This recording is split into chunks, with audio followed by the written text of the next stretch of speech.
आध्यात्मिक जीवन में, मनुष्य जीवन में अगर हम लोग एकदम तेजी से आगे बढ़ना चाहते हैं, क्योंकि आप सब लोग जानते हैं मनुष्य जीवन का मूलभूत उद्देश्य है चित्त को शुद्ध करना और कृष्ण प्रेम को प्राप्त करना। ये करने के लिए महत्वपूर्ण चीज़ है, हम तीन लोगों से हम कैसे हम बर्ताव करते हैं। एक है ईश्वर भगवान, दूसरा है जीव, तीसरा है दुर्गा माता जो भौतिक प्रकृति का मूर्तिमान स्वरूप है। तो आप देख सकते हैं इस दुनिया में सब जीव भौतिक प्रकृति को शोषण करना चाहते हैं, इसलिए लात खाते हैं। जितना हम प्रकृति को शोषण करना चाहते हैं, जैसे अगर कोई बेटा पिता का बात नहीं मानता लेकिन माँ के पास जाकर उसके पर्स को चोरी करता है, बोलता है कि पिताजी पैसा नहीं दे रहे हैं, आप पैसा दो करके उसको चोरी करता है, माँ थप्पड़ मारती है। इस तरह पिता कृष्ण हैं, उन्हीं की बात को ना मानकर जीव सब प्रकृति के पास जाकर बोलते हैं पिताजी पैसा नहीं दे रहे हैं, तुम दो करके उनको शोषण करते हैं और दुर्गा देवी थप्पड़ मारती है सब जीवों को इस तरह। तो माँ तब पैसा को रिलीज करेगी जब पिताजी बोलेंगे। अगर पिताजी बोलते हैं माता को ये बेटा सिगरेट फूंक रहा है उसको पैसा मत दो, तो पैसा नहीं देगी वो। अगर हम किंच कर लेंगे तो थप्पड़ खाएंगे, है ना। इस तरह ईश्वर को नकारना और दुर्गा देवी जो भौतिक प्रकृति की मूर्तिमान स्वरूप है उनको शोषण करके भोग करने के लिए प्रयत्न करना, इसके कारण सब जीव मनश्चेष्टानि इंद्रियाणि प्रकृतिस्थानि कर्षति। और तीसरा चीज़ है जीव, बाकी जीव जो होते हैं उनको हम क्या दृष्टिकोण से देखते हैं। सब जीव भगवान के अंश हैं। 14.4 में भगवान बताते हैं, क्या बोलते हैं, सर्वयोनिषु कौन्तेय मूर्तयः सम्भवन्ति याः तासां ब्रह्म महद्योनिर् अहम बीज प्रदः पिता। हे अर्जुन, इस दुनिया में 84 लाख योनियों में घूमने वाले फिरने वाली सब जीव मेरे अंश हैं और इस दुनिया में आए हैं, भटक रहे हैं अलग अलग योनियों में, और समझो कि ये सब मेरे ही अंश हैं। 15.7 में भगवान क्या बोलते हैं, ममैवांशो जीवलोके जीवभूतः सनातनः मनश्चेष्टानि इंद्रियाणि प्रकृतिस्थानि कर्षति। ये सब मेरे अंश हैं और मैं भी हर जीव के साथ साथ उनके साथ जाता हूँ। जिस तरह पिताजी कभी बच्चे को अपने साथ लेकर पार्क में जाते हैं, मैं भी जाता हूँ। किधर बताते हैं भगवान, क्षेत्रज्ञं चापि मां विद्धि सर्वक्षेत्रेषु भारत क्षेत्र क्षेत्रज्ञयोर्ज्ञानं यत्तज्ज्ञानं मतं मम। या अर्जुन, इस शरीर को भगवान नाम देते हैं क्षेत्र, एक खेती जैसा है।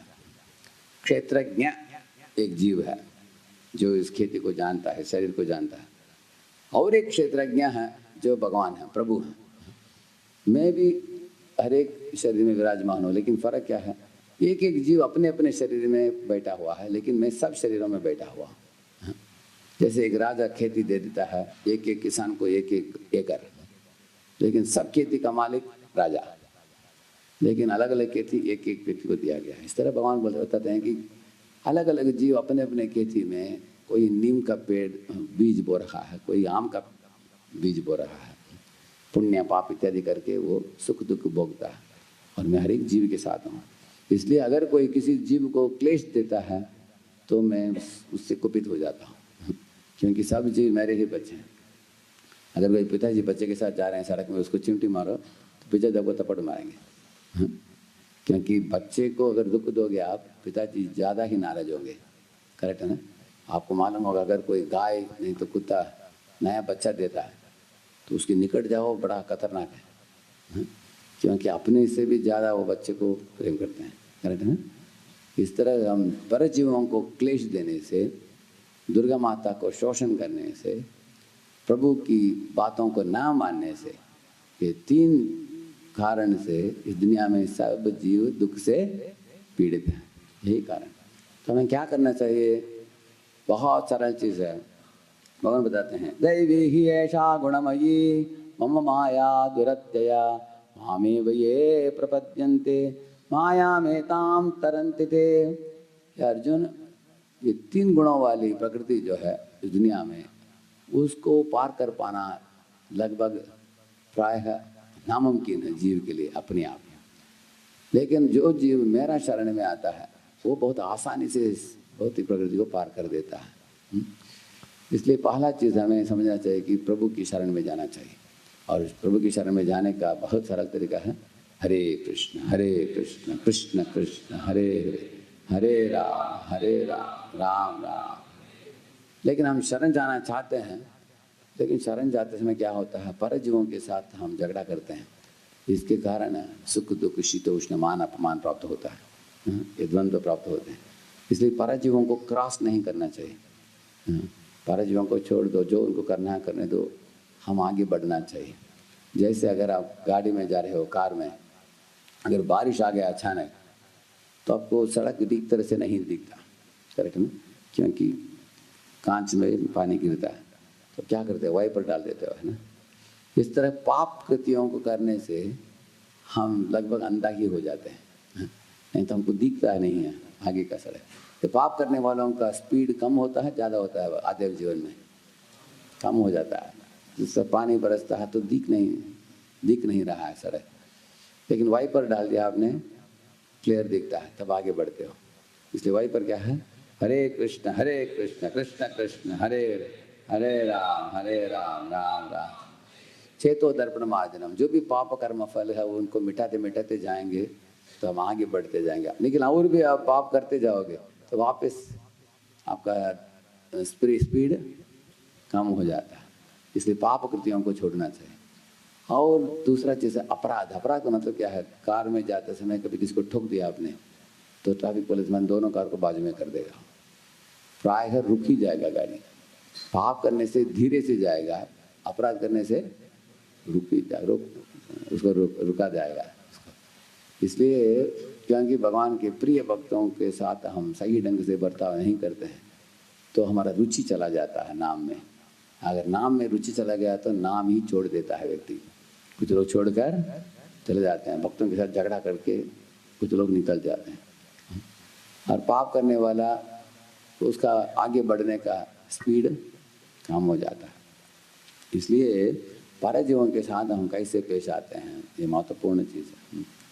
तो इसी तरह प्रकृति के बीच में रहते समय प्रकृति को शोषण नहीं करना, लेकिन जो भी अत्यावश्यक चीज़ें, जो भी हमको ज़रूरतें हैं उतना ही स्वीकारना चाहिए। जैसे जो गोस्वामी पाद बताते हैं, उतना ही स्वीकारो जितना आपकी भक्ति करने के लिए उचित हो, उतना ही स्वीकारो। जैसे सैंक्शनड, सैंक्टिफाइड, रेगुलेटेड, जो भी अनुमति दिया है भगवान ने, जैसे शाकाहारी भोजन सैंक्शन है। सैंक्टिफाइड क्या है, प्रसाद। रेगुलेटेड मतलब क्या है, बहुत ज़्यादा खाना नहीं खाना, उतना ही खाना जितना शरीर आत्मा को साथ में रखने के लिए ज़रूरत है, उतना है हर एक चीज़ में। तो इस तरह हम प्रकृति जो है उसके साथ सही ढंग से पेश आए, उसको शोषण ना करे, पर जीवों को क्लेश न दे, तब हमें प्रभु की भजन अच्छा हो पाएगा। तो कृष्ण की भजन करने के लिए बैठते हैं हम, अगर अपने रात को ज़्यादा नहीं खाया, लाइट खाया, तो अभी खाली रहता है पेट, तो शांति से भजन होता है। इस तरह पर जीवों को क्लेश नहीं दिया आपने तो शांति से जप करोगे। पर जीवों के साथ कुछ किंचता नहीं हुआ, कुछ प्रॉब्लम हुआ, तो जप करने के लिए नाम चालू करो, उनका विचार आता है, ऐसे बोला उसने, मैं छोड़ूंगा नहीं उसको, माला होने के बाद पकड़ूंगा उसको। तो क्या माला करेंगे हम? इसलिए द्वंद्वों से ऊपर उठना हो तो 3 लोगों को याद रखना चाहिए, भगवान श्री कृष्ण और मायादेव और जीव। इन्हीं के साथ हम किस तरह बर्ताव करते हैं उसके ऊपर निर्भर है हमारे जप की क्वालिटी कैसे होने वाला है। अगर जप की क्वालिटी अच्छा होता जाता है तो चित्त का शुद्धि भी जल्दी होता जाता है। जितना चित्त का शुद्धि हो गया उतना आपके मन शांत हो जाता है, आपको ये दुखालय भी सुखालय बन जाता है, क्योंकि ये भौतिक दुनिया भी आपको आध्यात्मिक दुनिया के रूप में परिवर्तित हो जाता है। क्योंकि आप भौतिक प्रकृति को भी शोषण की दृष्टिकोण से नहीं देखते हो, आप सोचते हो कि सारे दुनिया किसका है, कृष्ण का है, ये तुलसी डालकर दे दो कृष्ण को, ऐसे आपको लगता है। इसलिए आपको दुख देने वाली चीज़ कुछ नहीं है जीवन में। आपको आप परम आनंद को आप प्राप्त करोगे इसी दुनिया में भी। इस तरह बताते हैं, कैवल्यम नरकायते त्रिशपूराकाश पुष्पायते दूरदान्तेन्द्रिय काल सर्प पटली प्रोत्कातदंष्ट्रायते विश्वं पूर्ण सुखायते विधि महेन्द्रादिश्च कीटायते यत्कारुण्यक कटाक्षवे भवतां तम गौरमे वस्तुमः। ऐसे प्रबोधन सूत्र बताते हैं कि जो व्यक्ति भगवान की भक्ति में परम आनंद को पाया है उसको कैवल्य का मतलब है ब्रह्मलीन होना भी एक नरक के समान है, क्योंकि उधर सेवा का मौका नहीं है ब्रह्मलीन होने वाले लोगों के लिए। और उसको स्वर्ग जाने की बात तो दूर की बात है, छोड़ो, उसके बारे में कभी सोचेगा भी नहीं। और ब्रह्मा जी का पद भी, इंद्र का पद भी उसको कीड़े के समान बराबर है, उसको वो उसका परवाह नहीं करता। और ऐसे भक्त के इंद्रिय, जैसे इंद्रियों में भोग करने का वृत्ति जो होता है उसको सर्प का दांत माना गया है, लेकिन उस सर्प का दांत टूट जाता है। इस तरह एक भक्त की भक्ति में लगने के कारण उसके भोग करने की प्रवृत्ति मिट जाता है। ऐसे व्यक्ति कौन है? जो भगवान श्री चैतन्य महाप्रभु गौरंग महाप्रभु की कारुण्य कटाक्ष को प्राप्त किया है। तो ऐसे वक्त पर जीवों को क्लेश नहीं देता लेकिन आदर देता है। दुर्गा माता उसको देखकर सोचती है कि ये तो कृष्ण का भक्त है, वो छोड़ भी देती है, साथ साथ उसको सुविधा देती है आगे बढ़ने के लिए। और भगवान कृष्ण तो उसको प्रेम से स्वागत करते हैं राधा रानी के द्वारा।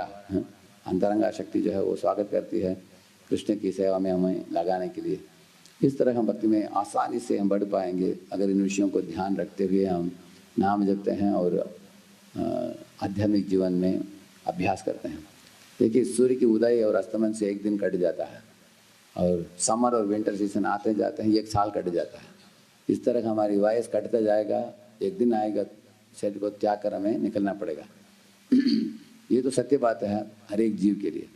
जो व्यक्ति इसको ठीक तरह से समझ लिया कि दुनिया क्षणभंगुर है, भगवान के धाम शाश्वत है और मेरा और भगवान के साथ संबंध शाश्वत है, तो उस चीज़ को पकड़कर अपना जीवन जिएगा, वो बाकी चीज़ों के साथ गलती नहीं करेगा वो।